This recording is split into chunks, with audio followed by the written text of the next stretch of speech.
നമ്മുടെ വീടിന് ഏറ്റവും വേഗത്തിൽ പെട്ടെന്ന് ലീക്ക് വരുന്ന ഒരു ഭാഗമാണിത്. അതുകൊണ്ട് തന്നെ നമ്മൾ വാട്ടർ പ്രൂഫിംഗ് കോട്ട് കൊടുക്കുമ്പോൾ എന്തായാലും ഒരടിയെങ്കിലും ഇതുപോലെ കയറ്റി കൊടുക്കാൻ ശ്രമിക്കണം. അപ്പൊ നിലവിൽ ഇവിടുത്തെ ടെറസ് കംപ്ലീറ്റ് വാട്ടർ ലെവലെല്ലാം ചെയ്ത് സ്ലോപ്പ് ചെയ്ത് വളരെ വൃത്തിയാക്കി ഉറപ്പ് കുറവൊന്നും ഇല്ലാന്ന് ബോധ്യപ്പെട്ടതിന് ശേഷം ഇനി ഒരു കോട്ട് WRP സിമെന്റും കൂടെ ഇതിന്റെ മേലെ മിക്സ് ചെയ്ത് അടിക്കുന്നതാണ് അടുത്ത പരിപാടി.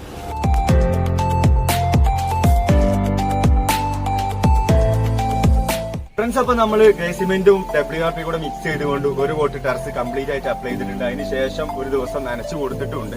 ഇനി നമ്മൾ അടുത്ത പരിപാടി എന്താണെന്നറിയോ?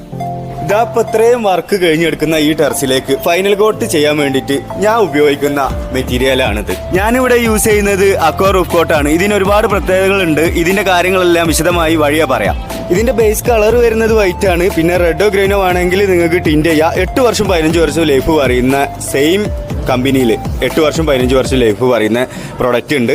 ഫസ്റ്റ് കോട്ട് ആദ്യം ബ്രഷിന്